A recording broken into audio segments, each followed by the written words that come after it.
Hola, yo soy Pepe Ramírez y te doy las gracias por acompañarme a un episodio más de Dance.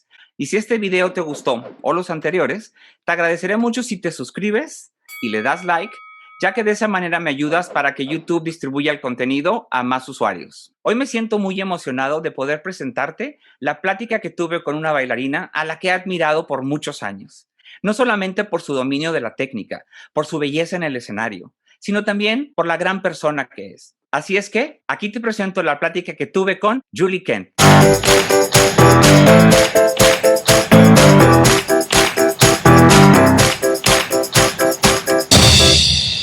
Me da mucho gusto, como ya les dije, presentarles a esta bailarina legendaria y admiradísima que es Julie Kent y está aquí con nosotros. Hello, Julie. How are you? Hello, I'm well. How are you doing? I am great. Here in Monterrey, still in these hard times, but trying to do things and to make the best of it. Well, yeah. I have fond memories of Monterrey. Yeah, and we have fun memories of you. And especially I have a lot of memories that I will be sharing in a few moments. But I want to first thank you for this opportunity and for giving me this time. I know you're very busy, but I appreciate it very, very much. If you are okay, I know many people know you. I mean, I know you, people from my generation know you, and many dancers admire you, younger dancers admire you. But how was your beginning in this dance world? Because you were born in Maryland, right? Right, yes, I was. So how was it for you at the beginning? Well, the only reason why I got into ballet was because of my mother. So my father really had no knowledge of ballet, knew nothing about it, never had seen a performance until he took my mother to the ballet. But my mom's from New Zealand, and so she discovered her love of ballet there in Christchurch, New Zealand. And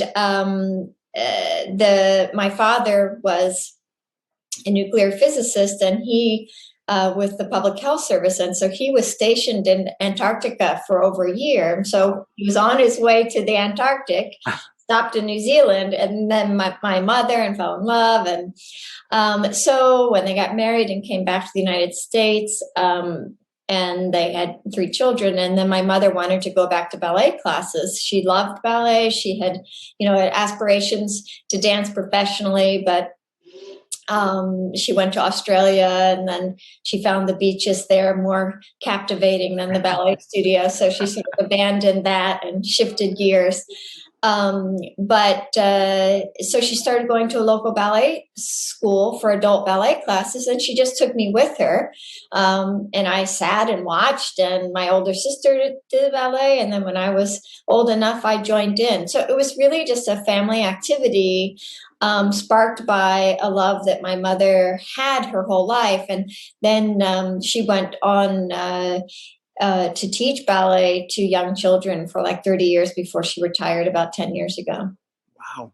Yeah. Well, so and it must have been different. I mean, in my latitude or in my country or my culture, it's not as easy, to ballet be a family activity. Right. So that is a huge blessing. It was just crazy. I mean, just predestined, I suppose. There was no, I know that some dancers have wonderful stories about how they, discovered dance, and that it was something no one in their family knew about, and they saw it and they loved it. And for me, it was really like, I have no memories before. It was always there. It was just something we all did. And so, yeah. Well, you were destined to ballet, and we are very glad that you followed that calling, and your mother had you in those early stages of your life exposed to ballet. So then you started dancing, and what happened? How do you get into ABT? Because right. We admire ABT. That's the company for me. So how was your first approach to ABT? Yes, well, it is a great company. And so, in my school, I was just very lucky that school that my mother went to for adult classes was a fabulous ballet school founded by Hortensia Fonseca from Costa Rica. And she was just a brilliant teacher, and she had taught dancers that were going on to ABT for successful careers. So her son, Peter Fonseca, who is a soloist at American Ballet Theatre, and Susan Jaffe, Cheryl Yeager. And so there was a reputation that this school and this teacher were producing really talented dancers. And so just at a certain point, ABT was having a big audition like they used to do in the old days, 300 people and the numbers, and in New York City, and everybody goes. And so our family friend took me up on the train, and I auditioned. And but they kind of knew, they asked me before the class started, they went around and they said, "Are you Julie?" And I said, "Yeah." So I guess they kind of had heard about me through a few different channels. And which is, as it does happen, as you know, like if you know someone and you say somebody's coming to audition for you and I recommend them, or, you right. look out for them and let us know what you think. And then, so at that time, I was 16, it was 1985, and Baryshnikov offered me a contract as an apprentice. And then in the 6 months later, he offered me a quarter ballet position. And then, then next thing I knew I was filming a movie in Italy in the summer. And, it was happening, like all those questions that you have as a teenager about what your life's going to be were starting to be answered. So that's how it all happened. About those first years of, with American Ballet Theatre, now that you are an artistic director of the Washington Ballet, which of course I also adore, what main differences can you see in the way the dancers are evolving back then in the 80s, 90s to now in 2021? How are things different for a dancer? It's very different. I'm very glad to have been a dancer when I was.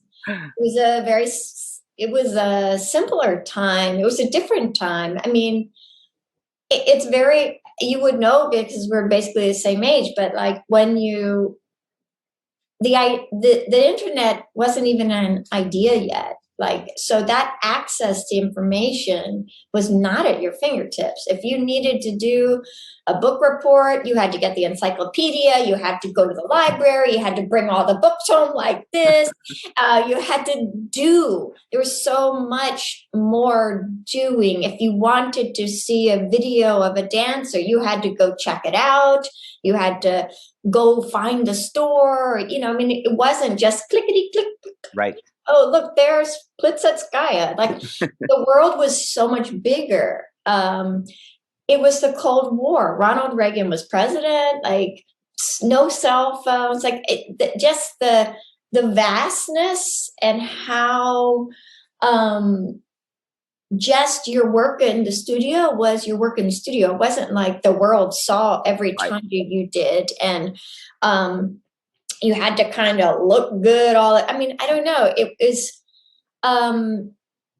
It was much. I loved in the movie Iron Lady that Meryl Streep did about Margaret Thatcher, and Margaret Thatcher said, "It used to be people wanted to do something. Now they want to be something," and it kind of just it epitomized a different point of view. We wanted to do, I just wanted to dance and be, and then now it's sort of like being I don't know, it's just a different pressure. It's a different pressure to be seen in a certain way and examined and as opposed to just, the curtain went up, you did your performance, the curtain went down, and pretty much you're living your life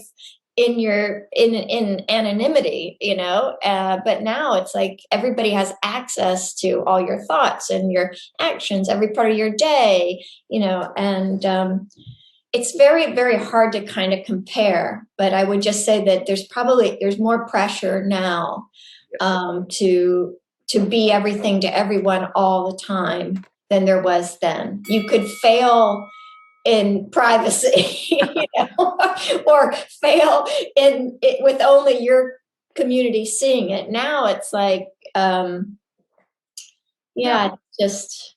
a very different world.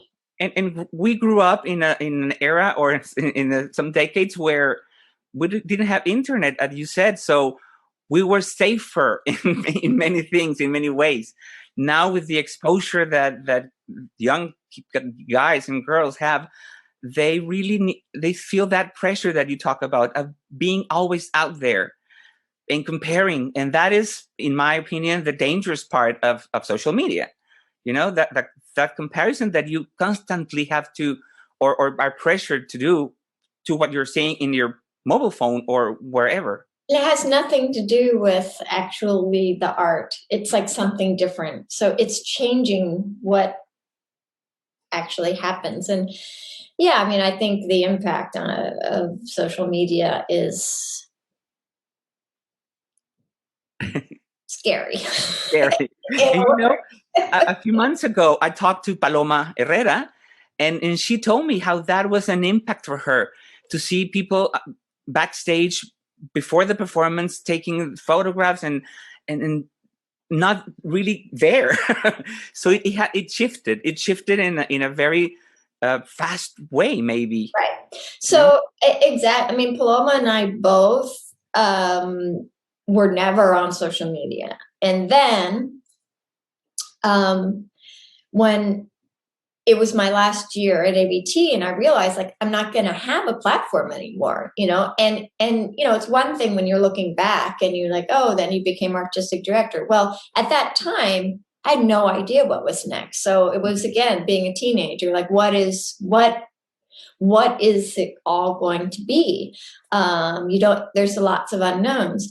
And so I talked to, Danielle Simpkin and Isabella and James, and got, what's this Instagram? Should I do this? How do you get fun? So, I got on Instagram, and I sort of made it was a private account, and etc. But it was basically in order to have a platform. And then, but Paloma still, none of that. And even posting, like, she didn't want to, she was and now very slowly, because she's has a different role also. And her role is, like mine, like you are also an ambassador for the art form. I mean, it's not just about her or me or the individual, but you're also trying to engender enthusiasm and interest in what it is. You're trying to direct people's attention to certain areas. So you have to use it like a tool. But for so many dancers now, no, it's like, that phone is recording everything. And, yeah, it's just very, very different. And so I just feel like I'm very thankful to have had all those years where that just wasn't even, like, nobody wasn't even thinking about it. Right. Yeah. And all those years, I mean, you've had an amazing, amazing career. I have very fond memories of watching you and the impact you had in me, and I'm sure on many, many other people. But any greatest moments that you can share with us from those years? I mean, I had so many. I had so many, like, moments that sort of changed me, or that I felt so special to have experienced. But it's always about the people. It's about the people that you were there with. It's none of those things that I experienced on my own, right? They were always inspired by whoever I was dancing with, or who was on the stage with me, or the people that helped me prepare the performance. Like, it's not I think that a successful career like mine or Paloma's is really a manifestation, a reflection of the community that's made it possible. Right. It's everything from the board of directors that supports the art, and the patrons, and the subscription holders, and the ticket buyers, to the artistic staff and those who believe in you, to your colleagues who, you know, inspire you and support you, and then oh yeah, you know, your work also. But especially in a big company like we had, it's a very much a reflection. A successful, big, long, successful career like that is really not happened by one person. It's a success for everyone. And I think the farewells and tears and flowers and confetti, it's a celebration for everyone. Yes, the person that sort of was the vehicle for all of that and did something with it. Because, you know, I think I talk a lot to young dancers about, you know, that I'm always asked, what do you look for in a dancer? What's your advice about that? And I always, one of the things I always get back to is how you receive information and what you do with it. And so while I always, as I just did, shine the light on everyone that gave something to me, my husband has, you know, sort of shifted my perspective in a little bit and also said, but Julie, you inspired them to give that to you, right? So you inspired this relationship because of what you did with the information that you were giving. And so if you're open and you take every opportunity that's there and you turn it into something and you improve and you keep improving, it inspires anyone that comes in the room, whether it's a guest choreographer, repetiteur, the teacher, your colleague. When you see that information turning into something else, it inspires more. Oh, look what they did with this small nothing role. But I told them this one, you know, I gave them this one insight, correction, suggestion, and they used it. Oh, it really worked. Let's give them more. And so it's a process. And, you know, and not everybody has that. It's a mindset. You know, there's a lot, people have different kinds of walls or like defense mechanisms about receiving information and processing it and then putting it out. And I think being mindful that you are a partner in what you do with whatever experience is having in front of you is really a helpful tool in moving forward. Yes. Yes, it is. And as you say, there's a lot of people involved in one person's career or what people see on stage. There's a huge amount of people working for that to happen. And right. And specifically in the dance world during these hard times, I think it's much harder because we're used to do things in the dance world as a group. And now being isolated, which happened in the last months, it was specifically tough, I bet, for all dancers, active dancers and directors and everyone involved. During you mentioned something about this film in Italy, and I knew you were in several other films, which of course I have, and I watched at the beginning. And back then you had to buy the big VHS. Yeah, VHS. To see it, and we didn't have access, so you need to order it. There wasn't Amazon, so someone to travel and bring it back for you. But I was blessed enough to be able to have those as a young dancer and still have them, of course. Those films have really changed, or they did change a lot of the way a lot of people see dance, and it made ballet more approachable, maybe the word, I'm not sure, but more accessible for people. Right. And I am sure that was a huge tool that without social media that we have now, that was something that you and all the dancers in the movies really used, and they inspired us. Well, I think that, you know, that's the power of film, is that it's forever. And so I'm always 17 right? And that's the impact. You can work your whole life as a performer and in one film reach many more millions of people that will remember that. And so I think that is, you know, that's just the power of the medium. But on the flip side to that, there is nothing more like magical than just that live performance where, the curtain goes up and it's a mystery, like what's gonna happen? And then you experience it together, and then as soon as the curtain goes down, it just lives on in the memories and hearts and minds of whoever was there. And so it's like something we shared, as opposed to, play, record, like everybody, it's a less accessible and so somewhat more precious kind of experience. Yes. And about those precious experiences, I was there on your farewell performance. Oh, and my goodness. I have my ticket. Oh. And it's one of my dearest treasures, of course. I was there for Paloma Xiomara and yours, of course. It was a summer that Big year. Big year. But I was very happy to be there, and the way all those minutes, the standing ovation, and at the end, you just mentioned the flowers, the confetti, everything, and the people behind you. For me, and still now, I get goosebumps. It was much more intense being there at the Met. How was that moment for you? How was it? It was incredible. I think, it's really hard to find words. It's really, really hard to find words to express the depth of the love and the feeling and the lifetime. And I think that,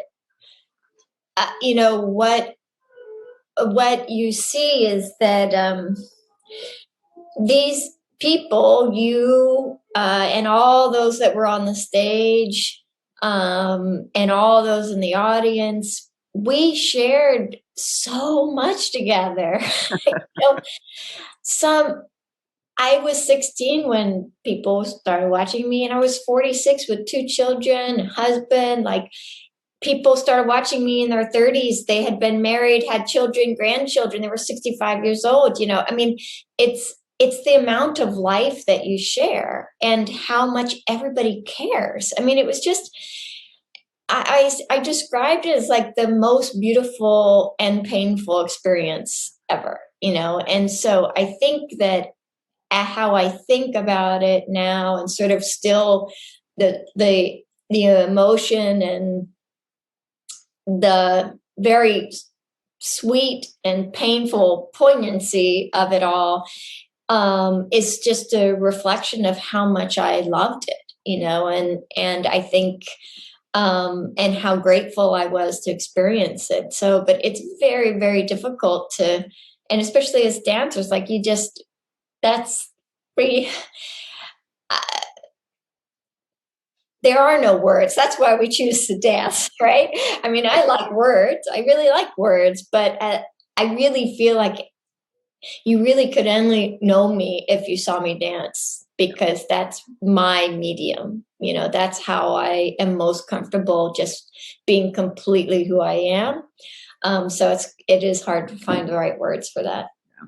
And I consider that those years such a huge impact on the dance world. You were there. We talked about Paloma. We talked about Xiomara. We had dancers that really changed the way we see dance, and you had some wonderful partners also. You were blessed with some wonderful partners. Yeah, I think just, again, being grateful for being a dancer at that time. It's, not just because of the social impact, but because of my sort of bridging these generations of Baryshnikov, Makarova, Cynthia Gregory, Martine Van Hamel, Mariana Tchaikovsky, Fernando Bojonas, and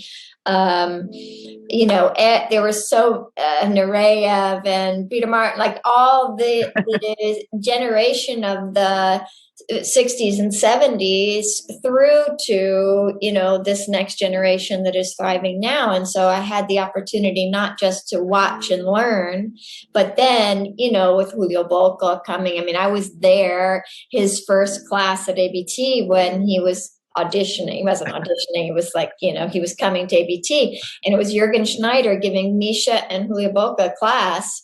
And I was walking by and I was like, oh, and I just came and sat down and started watching. And then that opened the door for, Jose Guareno and Vladimir Malakov and everyone, who else? Angel Correa and then Ethan Stiefel came from New York City Ballet and all this, and then of course Roberto Bolle and Marcelo Gomez and, and then I also, started with Robert Hill and Guillaume Graffin, and we transitioned and, moved to having all these incredible partners, David Hallberg and, all of them. So it was just a really, really, it was a remarkable time in transitioning from the end of the 20th century into 21st. And I was really, really lucky just to have an eye in sort of in the middle and then eye going that way too. Yeah. Yes, it was amazing. As you know, I know Marcelo and he talks very, of course, sweet about you and he admires you a lot and we miss him, of course. Yes. I hope we can see him soon. But many years ago, it was 2004. I had a printed magazine in Mexico. I don't know if you remember, but you were kind enough to send me an interview. We didn't have Zoom or WhatsApp, but we did it by regular mail, I guess. And you sent me a CD with some photographs. This is the cover of that magazine. It's called Dance, the same way. And look. Oh, yes, I remember that. I think I have that up in my, the piles of things to keep, mementos. And that was, my son was born that year, 2004. Yeah, and now I see this, and of course it's another of my treasures, as I mentioned with the ticket. And you were so kind. I mean, back then nobody knew Monterrey, of course, and what we were doing. I was very young, trying to do something for the dance world, and as in this case, as today, you were kind enough to give us your time and share your life with us. And that is something that I, of course, always will appreciate and treasure. So thank you. Well, it's my great pleasure to share. Julie, Washington Ballet. Yes. How was that shift for you? Right. Okay. Well, as I said earlier, I hope my daughter is playing the piano in the background. Okay. I hope it's not too much of a distraction. It's okay. As I said, I didn't know what was the next chapter, but I followed some wonderful advice, and I made a list, which is, how my brain works, about what I wanted to accomplish. And so my list was top of the list was I wanted to share my voice as a woman, a ballerina, a mother, an American dancer. I wanted to advocate for arts education and dance education, and I wanted to help nurture and develop the next generation of artists. And so an opportunity came up at ABT to lead their summer intensive. And at first I thought, how is that? Is that what I want to be doing? And then when I just sort of switched my mindset and I said, but wait a second, that everything that I put on the top of my list, I have the opportunity to do here. And I said, oh my God, this is incredible. And I get to stay with my ABT family and, all of that. So I was so thrilled with this wonderful door that Kevin McKenzie, opened for me to this next chapter. But it wasn't until just a few months after that I was approached about the possibility of leading the Washington Ballet. And, to be totally fair, I really wasn't interested.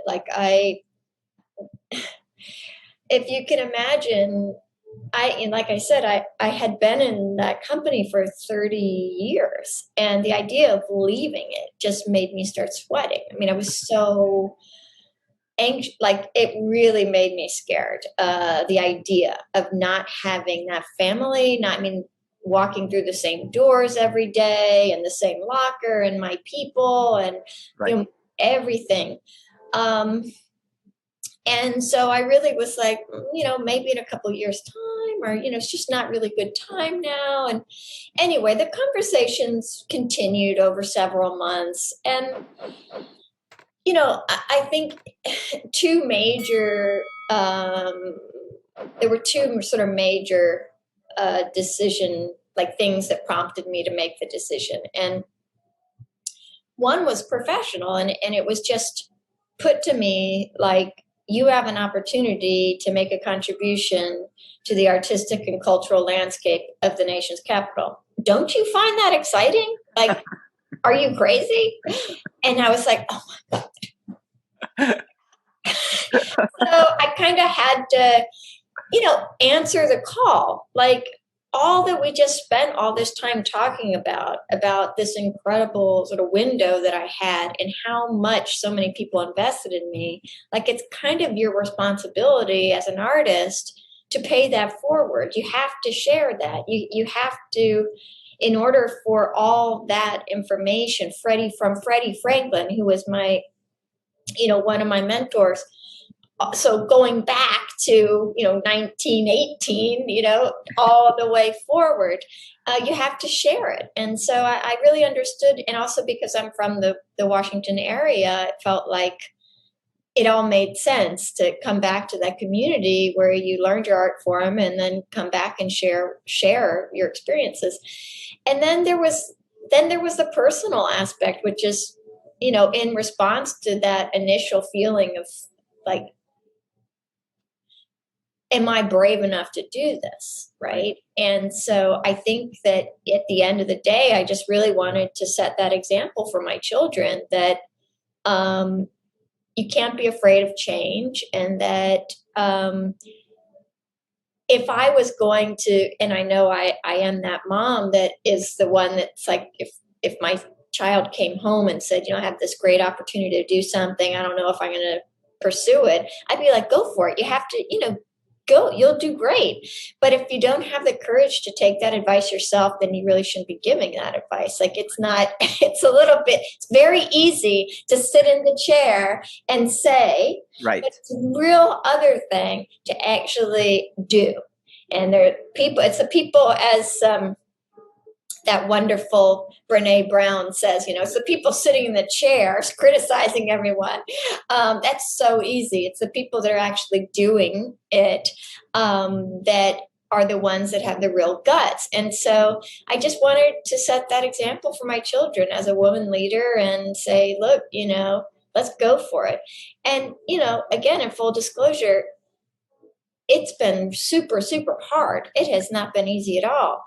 But nobody ever said it would be. Like, you know, there was no like fine print that said, oh, and it'll be a piece of cake, you know, absolutely not.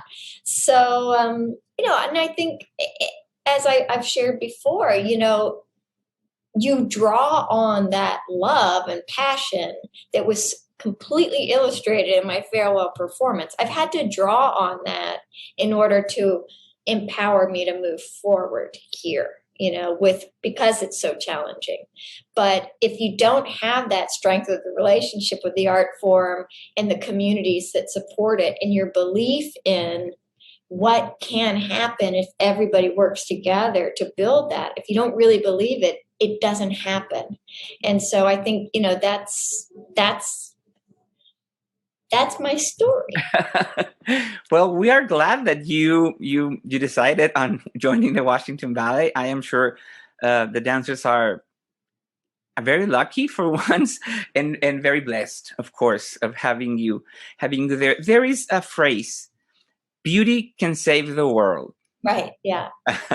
I read that in an interview a few years ago, I guess. Can you tell me a little bit? It was a note that someone very special gave you?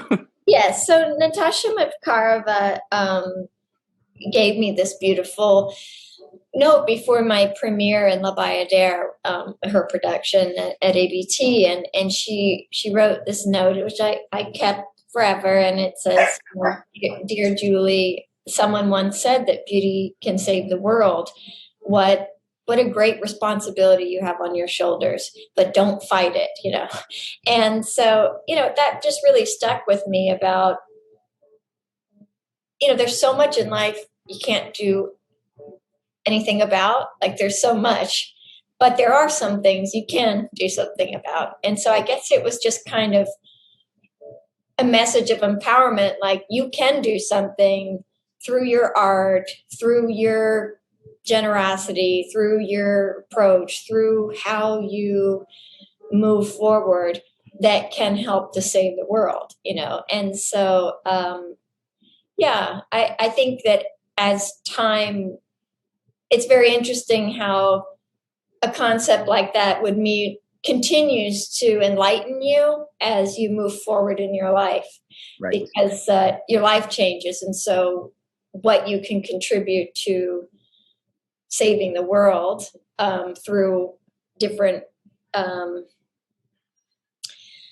aspects of your work and yourself, with that sort of idea that beauty and what that is defined to you can how that can impact.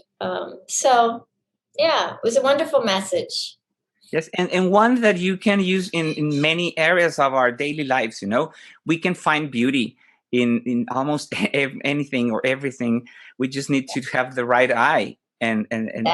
identify it, and we can serve as beautiful people. Name it: dancers, choreographers, lawyers, doctors. We can help to save the world with our own beauty. Julie, thank you very much.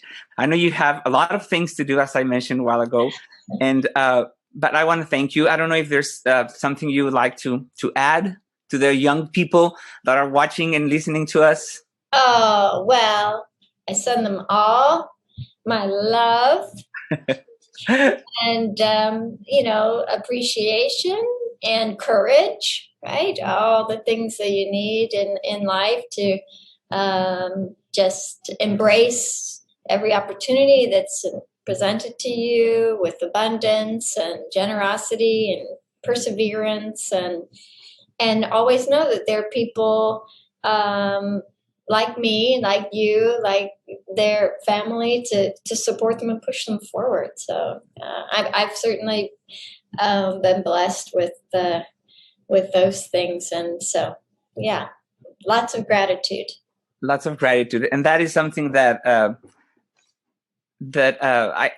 think as an artist, it's something that sometimes we tend to not pay attention to, or generally as human beings, but being humble enough to appreciate things and to be grateful for what we have. It speaks of a very kind heart and a very, I don't know, just nice human being.